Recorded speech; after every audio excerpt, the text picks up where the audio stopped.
नैतिक एक बहुत बड़ा डॉक्टर था जो अपने माँ बाप से दूर रहता था क्योंकि वह अपने माँ बाप को अपने बराबर नहीं समझता था। माँ बाप गांव में रहने के कारण सीधे और सादगीपूर्ण थे, शहर की चकाचौंध से दूर। नैतिक ने शहर में ही एक मॉडर्न लड़की से शादी कर ली थी, वह भी अपने सास ससुर से बिल्कुल पसंद नहीं करती थी। नमस्ते आंटी जी, और कैसे हैं, कहकर मदन अपने दोस्त की माता जी के पैर छूने लगा। खुश रहो बेटा। अरे बेटा, तुम दिल्ली से कब आए और सब कुछ ठीक तो है ना, कहते हुए माता जी इधर उधर देखने लगी। दरवाजे पर भी देखा मगर कोई नहीं था। मदन बोला, आंटी जी नैतिक को ढूंढ रही हैं। दरअसल उसे बहुत ज़्यादा काम था तो इस कारण वह नहीं आ पाया। अगली बार तो उसे अपने साथ लेकर ही आऊँगा। बेटे के आने की उम्मीद में अम्मा जी की आंखों में एक चमक आ गई थी। एकदम से वह गुमसुम हो गईं और उनकी आंखों में आंसू भर आए। थोड़ी ही देर में नैतिक के बाबूजी भी वहां आ गए और तब तक अम्मा का आंचल आंसुओं से भीग चुका था। बाबूजी बोले, अरे भाग्यवान, क्यों रो रही हो, इतना परेशान क्यों हो रही हो। अब यही हमारी किस्मत है, जितनी जल्दी हो सके हमें इसे स्वीकार कर लेना चाहिए। अम्मा के सामने नैतिक के बचपन की यादें ताज़ा हो गई। कितनी मन्नत से मांगा था नैतिक को उन्होंने भगवान से। कभी चोट नैतिक को लगती थी तो दर्द अम्मा जी को होता था। अम्मा जी नैतिक को अपनी आंखों से ओझल नहीं होने देती थी। आज इसी बेटे को अम्मा बाबूजी अपने स्टेटस के नहीं लगते हैं। लोगों के सामने अपने माँ बाबूजी को ले जाते हुए उसे शर्म आने लगी है। अरे नैतिक, ऐसी तरक्की का तुम क्या करोगे जो तुम अपनी माँ और पिताजी का सहारा ही उनके बुढ़ापे में ना बन सको। तुम केवल अपनी कमाई और पैसों के बारे में जानते हो। कभी यह भी सोचा है कि तुम्हारी अम्मा और बाबूजी किस हाल में रह रहे हैं। मदन ने नैतिक को समझाना चाहा। तभी नैतिक बोला, मदन तुम मेरे दोस्त हो तो केवल दोस्ती तक ही सीमित रहो। मेरे पारिवारिक मामले में तुम दखल देने मत आया करो। यह मेरे और मेरे परिवार के बीच की बात है। मेरी जिंदगी है, मैं जैसे चाहूँ वैसे ही जी सकता हूँ। अब मुझे अपनी ज़िंदगी कैसी जीनी है, अपने माँ बाप के साथ कैसे रहना है, यह तुम्हें सिखाने की ज़रूरत नहीं है। मैं इतना बड़ा डॉक्टर हूँ, यहाँ दिन भर में इतने ज़्यादा मरीज़ आते हैं। अगर उन्हें छोड़कर मैं एक दिन के लिए भी चला जाऊँ तो मेरा हज़ारों रुपए का नुकसान हो जाएगा। मेरी उस नुकसान की भरपाई कौन करेगा। मैं अपना कैरियर छोड़कर गांव में नहीं रह सकता, और गांव में रखा ही क्या है। और अम्मा बाबूजी को यहाँ रहने को कहता हूँ तो वह जिद पर अड़े हैं कि गांव छोड़कर कहीं नहीं जाएंगे। और रही बात पैसों की, तो मैं यहाँ पर कमाता ही कितना हूँ जो हर महीने उन्हें पैसे भेज दूँ। मेरा अपना भी परिवार है, उनके भी खर्चे हैं। लेकिन अम्मा बाबूजी हैं जो चाहते हैं कि हर महीने मैं उन्हें पैसे भेजता रहूं। नैतिक, तू डॉक्टर है और इतना पैसा कमाता है कि थोड़ा सा अम्मा बाबूजी के पास तो भेज ही सकता है। ना तो तू उन्हें अपना समय देता है, ना ही पैसा। उनका भी तुझसे मिलने का मन करता है। 2 साल हो गया तू अपनी अम्मा बाबूजी से नहीं मिला। वह भी अपने बेटे और पोते से मिलने को तरस जाते होंगे। मदन यह सब बोलता जा रहा था, लेकिन नैतिक को इन सब बातों को सुनने में कोई भी दिलचस्पी नहीं थी। नैतिक अपनी अम्मा बाबूजी का इकलौता बेटा था। हर काम को बड़ी लगन और मेहनत से करता था और बाबूजी को पूरा विश्वास था कि उनका बेटा बड़ा होकर उनकी खूब सेवा करेगा और उनके काम को भी संभालेगा। जब मदन थोड़ा बड़ा हुआ तो उनकी गाय एक बार बीमार पड़ गई और बाबूजी ने उसे जानवरों के डॉक्टर को बुलाकर लाने को कहा। डॉक्टर जब आए तो उसके इलाज करने के लिए बाबूजी से बहुत पैसे लिए। तभी नैतिक ने देखा कि गांव के आने जाने वाले लोग उन्हें नमस्कार भी कर रहे थे। नैतिक ने सोचा कि अगर गाय भैंसों या जानवरों के डॉक्टर को इतनी इज्जत मिलती है तो क्यों ना वह इंसानों का डॉक्टर बने। और उसी दिन से उसने ठान लिया था कि अब उसे डॉक्टरी ही करनी है। उसने प्रवेश परीक्षा के लिए तैयारी शुरू कर दी। अम्मा नहीं चाहती थी कि नैतिक डॉक्टर बने क्योंकि वह जानती थी कि डॉक्टरी करके नैतिक शहर चला जाएगा और उनसे बहुत दूर हो जाएगा। लेकिन नैतिक अपनी जिद पर अड़ा था और उसने बाबूजी को यह सब कहकर मना लिया कि वह डॉक्टर बनकर गांव वालों की मदद करेगा। शहर जाकर नैतिक ने तैयारी की और खूब मेहनत करने के बाद उसने परीक्षा दिया। आखिरकार मेहनत रंग लाई और नैतिक का सिलेक्शन भी हो गया। सिलेक्शन के बाद वह पढ़ाई करने के लिए कोटा शहर चला गया।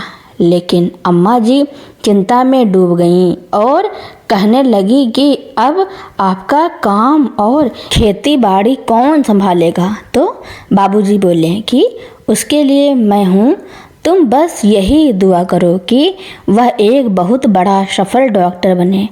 डॉक्टरी की पढ़ाई के लिए बाबूजी के पास इतना पैसा तो नहीं था, इसलिए उन्होंने अपनी दुकान गिरवी रखकर पैसों का इंतजाम किया और हर महीने उसे पैसे भेजने लगे।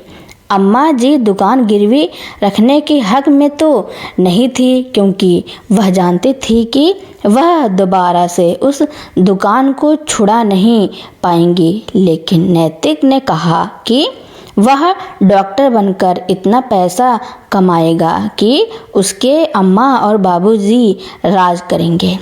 कुछ सालों के बाद नैतिक की डॉक्टरी की पढ़ाई पूरी हो गई और उसकी एक बहुत अच्छे अस्पताल में जॉब करने लगा। जॉब करते करते बहुत सारे पैसे इकट्ठे होने के बाद नैतिक ने अपना खुद का अस्पताल खोल लिया। बाबूजी चाहते थे कि उनके बेटे की शादी उनके गांव की ही किसी लड़की से हो जाए, लेकिन नैतिक ने साफ साफ मना कर दिया था कि उसे गांव की किसी भी लड़की से शादी नहीं करनी है। उसने अपने लिए एक लड़की ढूंढ ली है जो कि उसके साथ ही काम करती है, वह भी डॉक्टर है। नैतिक की शादी हंसिका से हो गई। हंसिका भी उसकी तरह गांव से बहुत नफरत करती थी और हंसिका नहीं चाहती थी कि अम्मा बाबूजी आकर उसके साथ रहें। अम्मा बाबूजी यह बात जानते थे, इसलिए वह नैतिक के घर आने को तैयार नहीं होते थे। गिरवी जमीन को छुड़ाने के लिए जब बाबूजी ने नैतिक से पैसे मांगे तो नैतिक ने साफ साफ इनकार कर दिया और कहा कि अब अपने लिए कोई नौकरी ढूंढ लो और उस पुराने से कबाड़ी दुकान को भूल जाओ। यह बात सुनकर अम्मा बाबूजी के तो होश ही उड़ गए। वह दोनों इस बात को सुनकर सन्न रह गए। उनकी आंखों से झरझर आंसू गिरने लगे। कितनी मेहनत से खड़ी की थी यह दुकान, अगर यह दुकान ना होती तो हम तुझे ना पढ़ा पाते, ना ही डॉक्टर बना पाते। लेकिन नैतिक को इन सब बातों का कोई फर्क नहीं पड़ रहा था। वह अपने शहर की जिंदगी में ही मस्त था। नैतिक की पत्नी हंसिका भी एक डॉक्टर थी। नैतिक और हंसिका की शादी के करीब 1 साल बाद हंसिका को एक बेटा हुआ। जब उसका बेटा 6 महीने का हुआ तो उसने अपने बेटे की देखभाल करने के लिए उसे कृषि में छोड़ दिया और खुद नौकरी करने लगी। अम्मा जी चाहती थी कि वह अपने पोते को अपने हाथों से पाल पोस कर बड़ा करें, लेकिन हंसिका ने तो ठान रखा था कि वह अपने बेटे को गंवार लोगों के हाथों में नहीं देगी। इसलिए अम्मा बाबूजी जब भी शहर आने का नाम लेते तो वह कोई न कोई बहाना बना ही देती थी। गांव में अम्मा याद करने लगी कि नैतिक का बेटा नक्श अब कुछ बड़ा हो गया होगा, अब चलने लगा होगा। कितने महीने हो गए हमने अपने पोते की शक्ल भी नहीं देखी। बाबूजी कहने लगे, हमने सोचा था कि नैतिक यहीं गांव में डॉक्टरी करेगा और हमारे साथ ही रहेगा और हमारे आंगन में ही नैतिक के बच्चे की किलकारियां गूंजेंगी, लेकिन घर का आंगन सुनसान पड़ा है। अगर नैतिक यहाँ होता तो पूरा घर खुशियों से भर जाता। दुकान तो नैतिक ने रहने नहीं दी और अब इन हाथों में इतनी ताकत ही नहीं रही कि कहीं नौकरी कर लूं। अम्मा बाबूजी की तबीयत अब कुछ ज़्यादा ही खराब रहने लगी थी। नैतिक को जब मदन ने अम्मा बाबूजी की हालत के बारे में बताया तो वह कुछ पैसे उन्हें भेजने लगा, क्योंकि हंसिका माँ बाबूजी को अपने साथ रखने को तैयार नहीं थी, लेकिन वह पैसे उनके लिए काफ़ी नहीं थे। डॉक्टर बेटे के माँ बाप अब गरीबी की हालत में थे और अपनी बीमारी से जूझ रहे थे। उनकी हालत दिन पर दिन बिगड़ती देख रिश्तेदारों के डर से नैतिक उन्हें शहर तो ले आया, लेकिन हंसिका ने उन्हें अपने घर में लाने से साफ साफ इनकार कर दिया और नैतिक से बोल दिया कि वह उन्हें वृद्धाश्रम में छोड़ दे। देखते ही देखते अम्मा बाबूजी की जिंदगी पूरी तरह से तबाह हो गई। सोचने लगे, हे भगवान, यह कैसी विडंबना है कि डॉक्टर बेटे के माँ बाप वृद्धाश्रम में रहने को अब मजबूर हैं। नैतिक का बेटा नक्श भी अब बड़ा हो चुका था और उसे भी उन्होंने डॉक्टर बनाने के लिए सोचा था। उसे डॉक्टरी करने के लिए उन्होंने विदेश भेज दिया। नैतिक ने अपनी सारी जमा पूंजी लगाकर कुछ कर्ज लेकर अपने बेटे के लिए एक बहुत बड़ा अस्पताल खोला। जब नक्श विदेश से पढ़ लिख कर भारत लौटा तो उन्होंने उसे एक सरप्राइज के तौर पर उनका अस्पताल दिखाया, लेकिन नक्श ने साफ साफ कह दिया कि वह भारत में रहने के लिए तैयार नहीं है, वह विदेश में ही सेटल होना चाहता है। नैतिक और हंसिका तो दोनों जैसे सन्न रह गए। नक्श, तुम क्या कह रहे हो? हंसिका बोलने लगी। हमने तो सोचा था हमारा बेटा बड़ा होकर हमारा ही नाम रोशन करेगा, हमारे अस्पताल को आगे बढ़ाएगा, लेकिन तुमने तो एक पल में ही हमें पराया कर दिया। बेटा, हमारे देश में क्या बुराई है?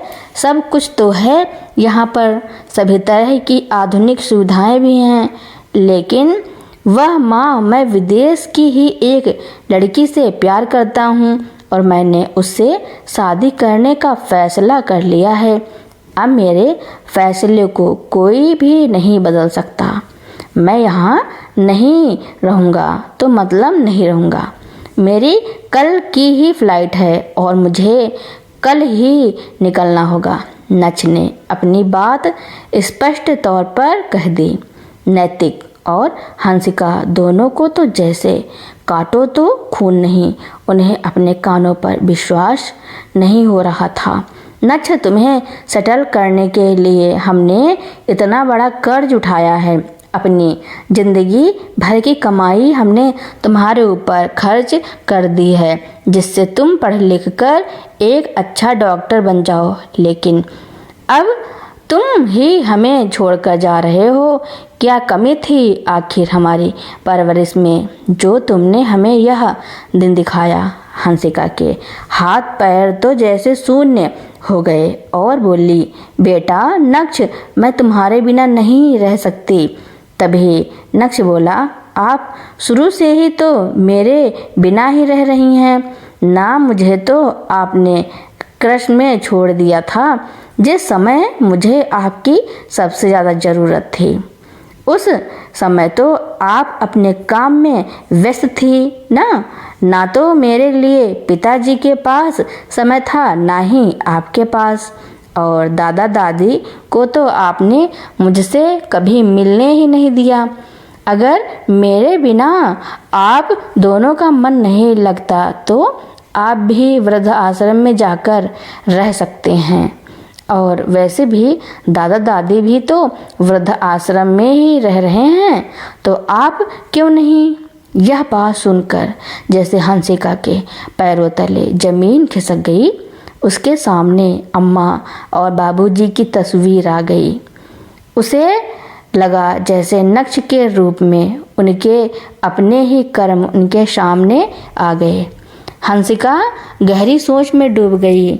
इसके आगे और कुछ न बोल पाई और अपने कमरे में चली गई। नैतिक भी आज ऐसा महसूस कर रहा था कि मानो उसने इतना घोर पाप किया हो। उसे अपने आप पर घिना आ रही थी।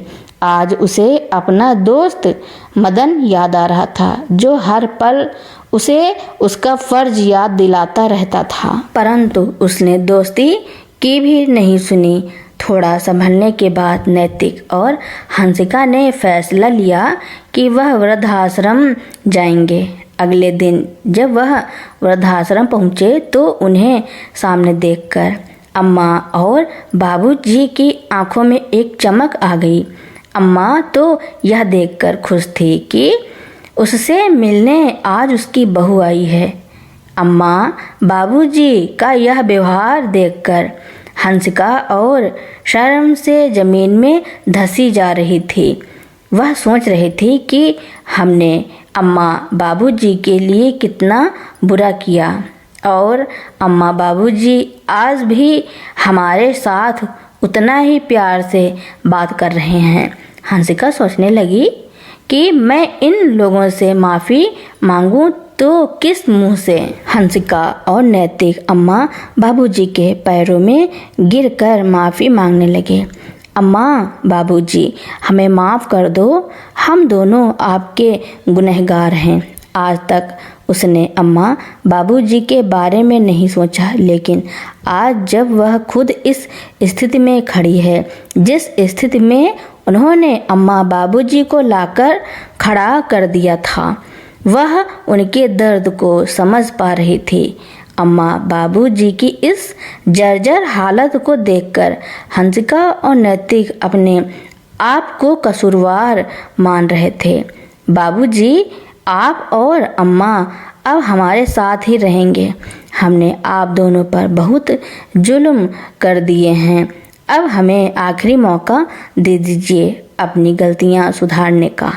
नैतिक और हंसिका को ने किए का बहुत पछतावा था। वह दोनों अम्मा बाबूजी को अपने घर ले आए। घर आकर देखा तो सामने नक्ष खड़ा था। हंसिका और नैतिक के चेहरे पर एक मुस्कान आ गई। तभी हैरान होते हुए हंसिका ने पूछा, बेटा तेरी तो आज की फ्लाइट थी। मम्मी पापा, मैंने तो आपसे झूठ बोला था, मेरी कोई फ्लाइट नहीं थी और मैं अपने देश में ही रहना चाहता हूँ और यहीं आप सबके साथ जीवन जीना चाहता हूँ। मैं जानता था कि आप दोनों दादा दादी को वृद्ध आश्रम में छोड़कर आए हो। मदन अंकल ने आपको वृद्ध आश्रम में बात करते हुए सुना था। जब आपने मदन अंकल की बात नहीं मानी तो उन्होंने आकर मुझे सब कुछ बात बताई। जब मुझे पता चला कि मेरे दादा दादी हम लोगों के रहते हुए भी वृद्धाश्रम में रहते हैं तो मेरा मन दर्द और पीड़ा से भर उठा। मैं बचपन से ही प्यार को तरसता रहा और दादा दादी अपने बच्चों के पास रहने को। मैं जानता था कि आप दोनों मेरे समझाने से नहीं समझेंगे, इसलिए मैंने यह सब नाटक किया ताकि आप समझ सकें कि माँ बाप का बच्चों के बिना क्या हाल होता है। मम्मी पापा, मैं बरसों से अपने दादा दादी का प्यार पाने को तरसता रहा। मेरी बरसों पुरानी इच्छा अब पूरी होने जा रही है। तभी अचानक से वहाँ मदन आ गया और हंसते हुए बोला, क्या हुआ नैतिक दोस्त, सब ठीक तो है ना? नच्छ का मजाक कैसा लगा? मदन की बात सुनकर सभी लोग ठहाका लगाकर हंसने लगे। तभी नक्श बोला, आपका बहुत बहुत धन्यवाद मदन अंकल, आपकी वजह से अब मैं अपने मम्मी पापा और दादा दादी के साथ मिलकर प्यार से रह पाऊंगा। पोते की यह बात सुनकर अम्मा बाबूजी फूले नहीं समा रहे थे। हंसिका और नैतिक के चेहरे पर भी आज गर्व भरी मुस्कान थी। बेटे की वजह से आज नैतिक और हंसिका को अपनी गलती का एहसास हुआ, जिससे उन्होंने अपनी गलती सुधार ली। अब सभी लोग एक साथ खुश रहने लगे। अब नैतिक के माँ बाप को भी अपनी ज़िंदगी आसान लगने लगी थी। तो दोस्तों, नैतिक के दोस्त और उसके बेटे ने जो प्लान बनाया उसके बारे में आपका क्या कहना है और यह कहानी आपको कैसी लगी, कमेंट में ज़रूर लिखना। मेरी कहानी सुनने के लिए आपका बहुत बहुत धन्यवाद।